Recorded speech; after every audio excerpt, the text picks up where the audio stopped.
कार्तिक मास महात्म्य अध्याय 14। जलंधर को इस प्रकार धर्मपूर्वक राज्य करते हुए देख देवता बहुत क्षुब्ध हो गए। उन्होंने देवादिदेव शंकर का मन में स्मरण करना आरंभ किया। तब भक्तों की कामना पूर्ण करने वाले शंकर ने नारद जी को बुलाकर देव कार्य की इच्छा से उनको वहां भेजा। शंभु भक्त नारद शिव की आज्ञा से देवपुरी में गए। इंद्रादि सभी देवता व्याकुल हो शीघ्रता से उठ नारद जी को उत्कंठा भरी दृष्टि से देखने लगे।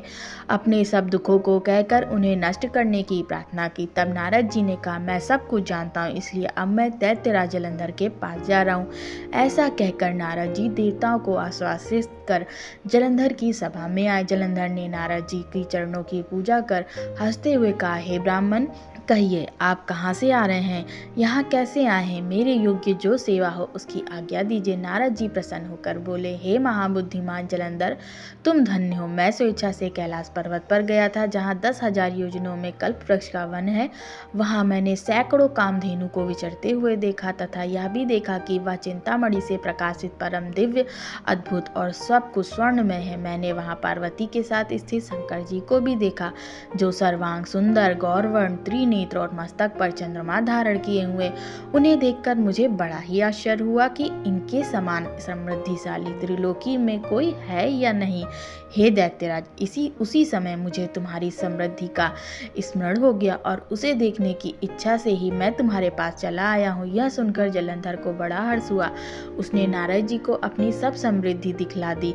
उसे देखकर नारद जी ने जलंधर की बड़ी प्रशंसा की और कहा कि निश्चय ही तुम त्रिलोकपति होने के योग्य थे।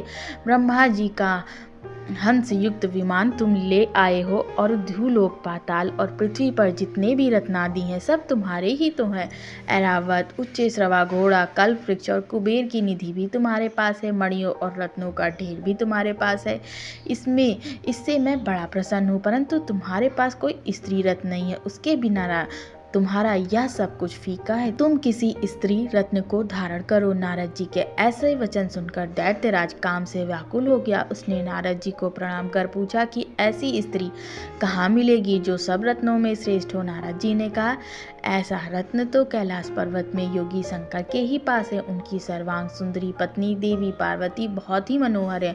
उनके समान सुंदरी मैं किसी को नहीं देखता। उनके उस रत्न की उपमा तीनों लोकों में कहीं नहीं। देवर्षि उस दैत्य से ऐसा कहकर देव कार्य करने की इच्छा से आकाश मार्ग में चले गए। जय श्री कृष्ण।